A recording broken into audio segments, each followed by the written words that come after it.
à ceux que tu auras rencontrés.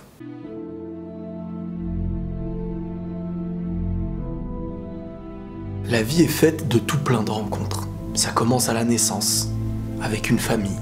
Puis tu vas à l'école et tu rencontres tout plein d'étrangers qui deviendront de plus en plus familiers.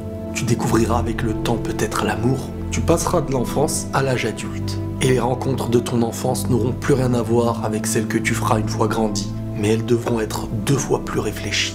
Car ton entourage et tes rencontres participeront à celui que tu deviendras. Chaque personne que tu croiseras dans ta vie aura son influence. Parfois positive, parfois négative, parfois bien pire. À nous d'en tirer les meilleures leçons. Les rencontres positives feront de toi quelqu'un de meilleur. Des relations saines et solides qui vous feront grandir ensemble. De l'épanouissement, de la rigolade, de l'entraide.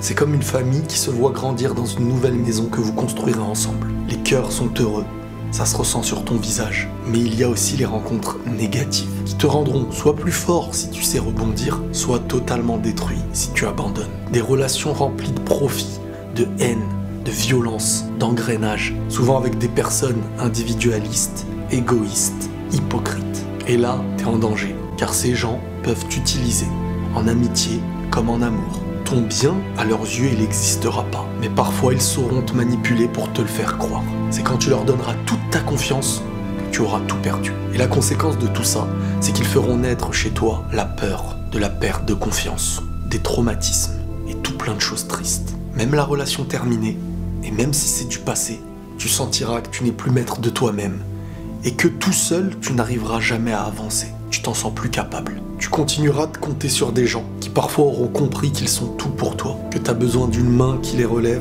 pas d'une main qui les achève.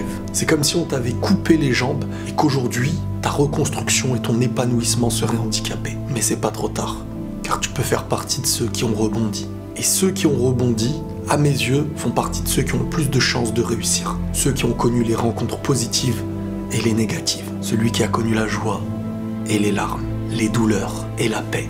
Il sait ce que valent chacune des émotions, chacune des épreuves, parce qu'il est déjà tombé. Il n'a pas toujours fait les bons choix, mais il a compris une chose, que toute la terre peut lui vouloir du mal, son bien dépendra de lui. Il sait rebondir à ses larmes, il se rappelle jour et nuit de quoi il est capable. Et il ne laisse ni les actes, ni les paroles l'empêcher d'avancer. Cette personne est passée par des grosses épreuves, mais une fois qu'il a connu la difficulté et qu'il l'a surmontée, il sait désormais qu'il l'utilisera comme exemple pour se prouver à lui-même que plus aucune douleur ne peut l'arrêter. Le fait d'avoir survécu te rappelle que tu peux surmonter. Il peut avoir mal sans tomber. Il peut être triste en étant conscient qu'il sera heureux. Tout le monde connaît et connaîtra ces 2 rencontres. La bonne qui t'élève et la mauvaise qui te fera tomber. À toi de choisir de quelle façon tu veux rebondir. Laisser l'extérieur avoir l'impact qu'il désire sur toi, ou alors te préparer à te solidifier, à être conscient de ce qui peut t'arriver, mais surtout te rappeler qui tu es. Car au fond, tu ne connaîtras jamais qui ils sont. On sous-estime les fréquentations, et surtout les mauvaises. Combien de bonnes personnes se sont vues perdre en ayant suivi le mauvais troupeau? Celui qui les mettait dans une illusion. Ils s'imaginaient bien entourés et forts. Sauf qu'on n'est jamais fort grâce aux autres. On doit l'être grâce à nous-mêmes. Et même entouré de tous ceux qu'on a rencontrés sur Terre, les bons comme les mauvais, lorsqu'on ferme les yeux, on est toujours seul. Prenez tous soin de vous. Et la paix sur vous.